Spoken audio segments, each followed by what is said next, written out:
Roll up, roll up, roll up! It's my dad's car. Come along, ladies and gentlemen, take a seat. If you like automotive nostalgia, ladies and gentlemen, we're talking about cars that we remember from when we were little. What was your earliest car memory? What do you remember your mum's and your dad's driving? That's what we're talking about. Here we go. Here's the intro that we play for each of our episodes. The voice is my 6-year-old daughter. And, enjoy. Welcome to my dad's car. Enjoy!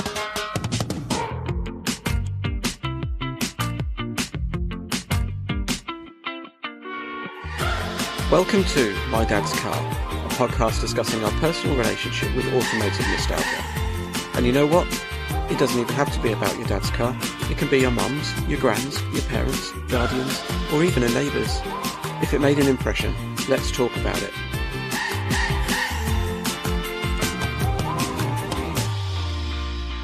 Good morning, ladies and gentlemen of the NEC Classic Motor Show. Good morning, John. Good morning, Andrew. And we are joined by Phil Weeden from Kelsey Media, Kelsey Publishing. Kelsey Media is now the PC phrase, because it's not just publishing, darlings, it's events and websites and YouTube channels now, but yes. Wonderful, thank you very much. Madam, take a seat, by all means. Gentlemen, plenty of room for you. Yes, today we are going to be talking about earliest car memories. For those who haven't listened to the podcast, that's the premise, really. It's not just about father's cars, it's about mum's cars, grandparents, teachers, neighbours, that sort of thing. It's not a dead dad podcast, but quite often we have, dead dads mentioned. So, let's jump in. Phil, do you want to tell us a little bit about the day job, what you get up to, and then we'll ask you the big question. Okay, yes, thank you. Well, thanks for having me on. I'm the managing director at Kelsey Media, looking after the motoring group, which is a dozen or so magazines, 8 car shows, a couple of websites, a couple of YouTube channels, a few bits and pieces.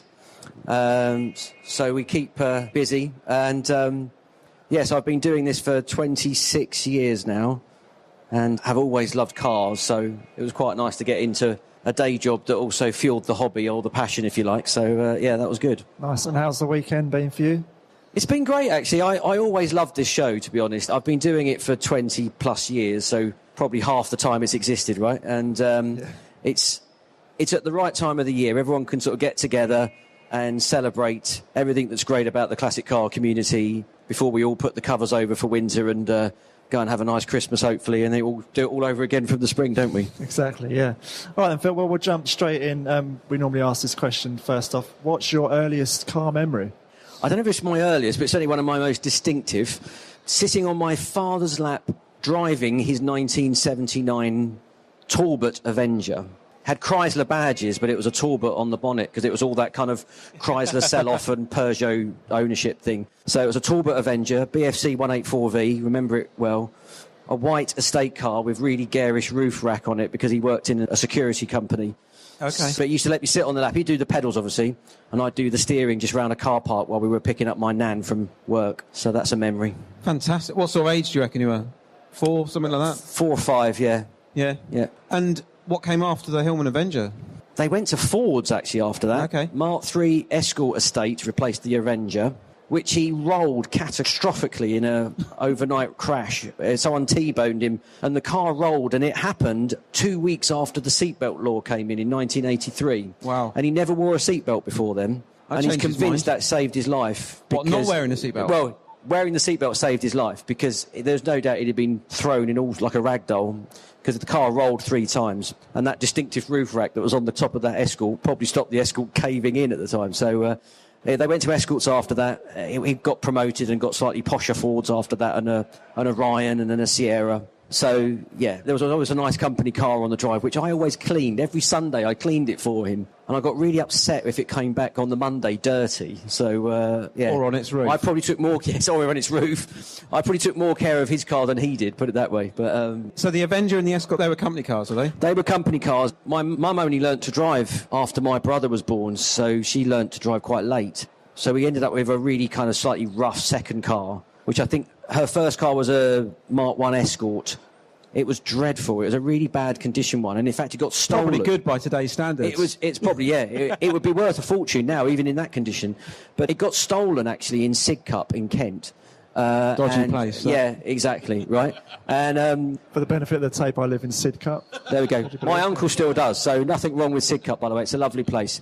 Anyway, so he got stolen, and she rang the police and gave the reg number, and about 4 hours later, suddenly thought, actually, I think I might have given them the wrong reg number. So rung up the police and said, I think I gave you the wrong registration number. She goes, you absolutely did, madam, because we've just pulled over some distressed old man in a Mark 1 Cortina.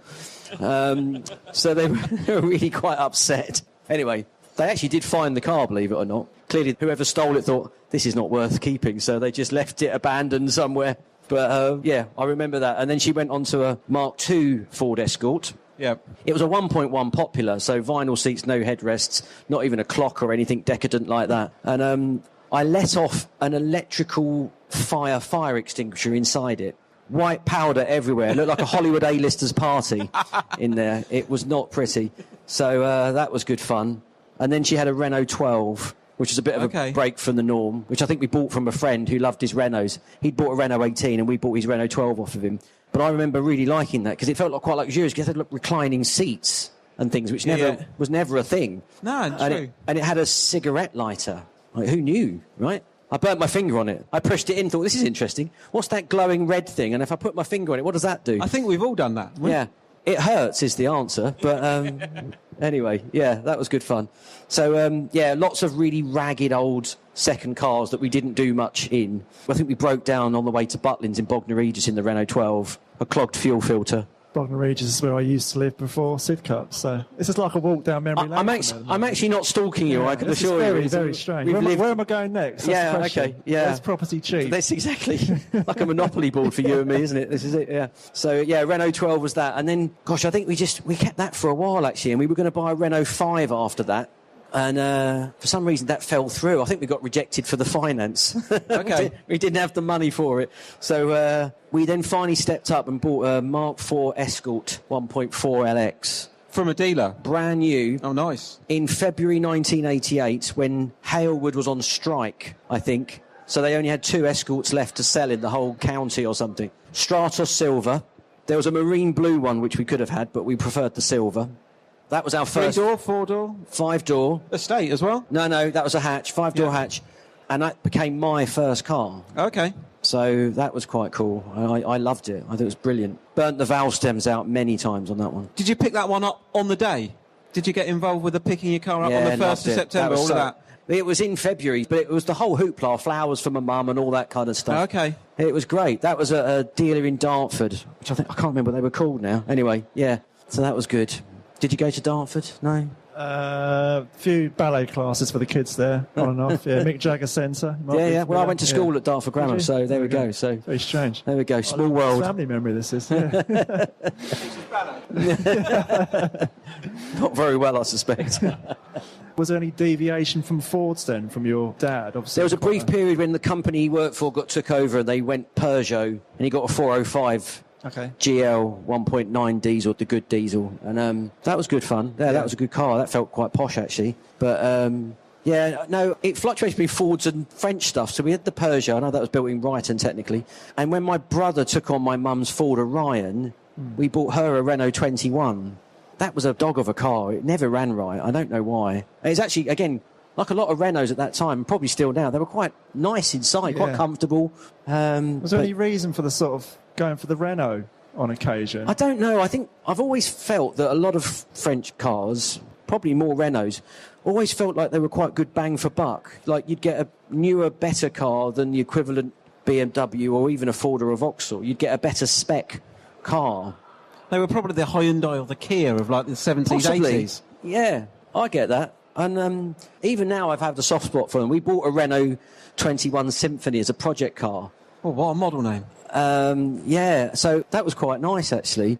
But I always liked Renaults ever since then actually. But I guess that's the premise of the podcast. These early memories sort of crystallise and that's what steers your later influences, right? Yeah, what gets you into it? Any music in the cars?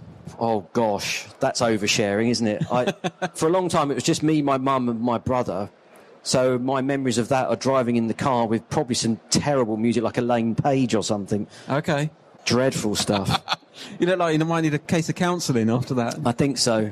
Might have influenced my later choice of boy bands, I don't know. But And either of your parents smokers? They were in the day, yeah, but to be fair, they were very good. They didn't smoke in the car, whereas my dad's colleague in his Talbot Avenger, and lately Ford, he used to smoke non-stop. Like, he'd get through 2 lighters a day, probably. How it should be. I remember sitting in his car, and because they'd always let me sit in the car and pretend to drive it. But I remember sitting in John's car, my dad's mate, and you could see the cigarette ash in the binnacle, just piled up. Like, you could barely see the mileometer because of the ash. Yeah. Horrendous. Yeah. And it stank. It really, like, musty Horrible. smell. Like, the Yeah. headlining would have... Yeah, not good. No, my dad was a big smoking enthusiast, and the same, like, the ashtray would be literally, like, mounting up, gear knob sort of poking out the top of the ash sort of thing. I drove a Rolls-Royce Silver Shadow the other day, actually, quite an early Series 1 Silver Shadow, and it's got this amazingly over-engineered ashtray. And you can imagine in the late 60s driving something like that, wafting along with a cigar on. Yeah, I can't imagine it now, somehow. It's all about powering your iPhone now, isn't it? You've got a USB adapter. You've got to have those everywhere, haven't you? Yeah. Do you remember any breakdowns in particular? Well, I mentioned the Renault 12 breaking down, Yeah. actually. That was a thing. And we did have a Mark II Cavalier, Oh, lovely. which we went up to Yorkshire in on a family holiday, and it broke down not very far from home, actually. And the memory of that one, which was bizarre, was that we only had a very small bottle of water left in the car, which my mum must have bought because it was a Perrier water. Never Sparkling. had that. Yeah, never had that. But it was a flavoured one. Me and my brother thought, what the hell is this? It just tasted like it had been recycled. It was not pretty. But, yeah, we were gasping for hours while we were waiting for recovery. Oh, you didn't run out of antifreeze? It wasn't you had to pour it in? I can't even remember what went wrong with the car, but we definitely got trailered back home. So, Yeah. that was a thing. But otherwise, we only ever used the car for local runs. So I think if it stopped working, we just didn't use it. Yeah. Any kids at school with kind of enviable cars or equally dreadful cars? Yeah, school runs were quite good, actually. We shared the lifts to school. So my friend Brett, his father used to take us into school, and he was always a sucker for buying a car at an auction. Oh, risky. Always dined out on how cheap it was, and then when this early Ford Sierra 1.6 GL Auto would sort of be like stuttering up the hill, you think, OK, that's why it was cheap, mate. But Brett's mum had a Rover SD1. Oh, lovely. I've always loved SD1s, and this was a fairly late one with the automatic gear shifter with the chrome knob in the top, which was reminiscent of the Knight Rider car, has the same gear knob. So I just pretended it was like a British Knight Rider. I thought it was great. Excellent. Where are we going next? Oh, this is a good one. Take the tone down a little bit. Smells. Any interesting smells in any of these vehicles? Probably not ones I want to share. I remember going down to Bewley for my 11th birthday in a Ford Orion. It was a 1.6 DL model, right? So that's the 55 horsepower diesel. 0 to 60 by sort of calendar days rather than seconds. And we took my friend Jamie Bignell down, who I only found out on the journey suffered from car sickness. Oh, no. And we were probably not far from the Motor Museum at the time because we were driving down some New Forest roads, and suddenly Jamie sort of felt a bit queasy, and we were being tailgated by another car behind us, and he just wound the window down and released his breakfast. And the guy that was tailgating us decided not to tailgate us after that because we saw the windscreen wipers come on. So obviously there was some bran flakes or something hitting his windscreen at the time, which he probably thought better of. So that probably was a smell that I'm glad left the car rather than stayed in it. Consider it that he actually put the window down. It was very good of him. Yeah. But I do remember having to pull over and using some Kiora orange squash to wipe the side of the car down. So probably quite a good sort of acidic... yeah, it was a bit sticky, Pre-wash. but it did the job. Yeah. Quite the scent to the sort of 70s, 80s squash as well. Yeah. Strong, a bit like an air freshener. You've got to remember the Kiora soundtrack now to the adverts, but I can't remember. I don't recall it. But Yeah. I remember, as a kid, I don't think I was allowed it because it sent you loopy. Yeah. We also had Soda Stream, so that was that. It was just lots of artificial sugar in that. Any questions from the floor? Anyone question for Phil on his parents' cars? Other than that, I need therapy, clearly. Did you ever work on the cars at all? Do any repair jobs to the engine or anything? I didn't work on the cars, no, not early on. It was only... actually, when I got the day job, I was the editor of Car Mechanics for a little while, from 99 onwards, and I started working more on my cars. I guess like a lot of things, I was quite scared at first about mucking it up and making the car worse. And because my first car was my mum's at that point, 5-year-old Mark IV Escort, I still erred on going to a dealer to get the work done. But I had a lovely mentor, a guy called Jim Patton, who used to write for us, and he said, come to my house and we'll work on it together. Yeah. And actually having someone looking over your shoulder to make sure you didn't mess it up was quite nice. And that gave you the confidence to not be afraid to tinker with your car in the end. And I have to say, I'm busy. I've got kids myself now, and I still elect to take my car to garages now rather than do the work myself. But I do hanker after the time, perhaps when my kids are a bit older, and I can dabble in the garage with a car. Perhaps one I don't need on the Monday morning in case I ruin it. But Yeah, that's a good piece of advice, isn't it? Have a spare. Yeah, indeed. I was going to ask, was your dad involved at all in sort of getting his hands dirty with cars at all? Or? So he obviously delegated the car washing duties to you. So yeah, apart from delegating car washing to me.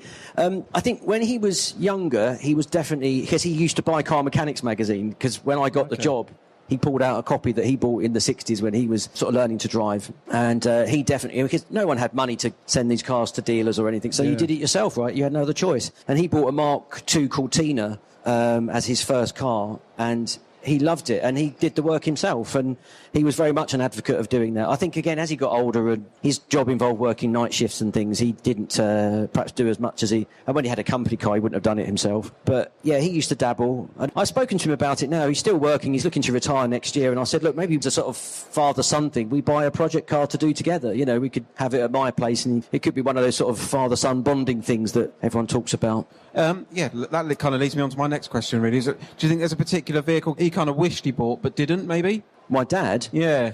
I don't know, actually. He was never, I think, into cars in the way I was, actually. I don't think he was a car enthusiast. Whereas I think for me, I just remember playing with model cars and sitting in my dad's cars. Like, because I was, 8 when Knight Rider came out. I've mentioned Knight Rider already, right?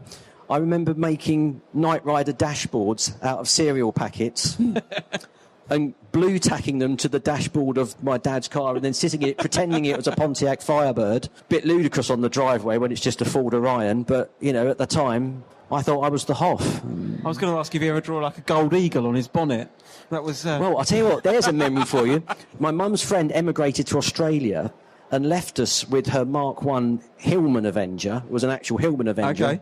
And I don't even know why it was in our back garden, but it was just in our back garden doing nothing.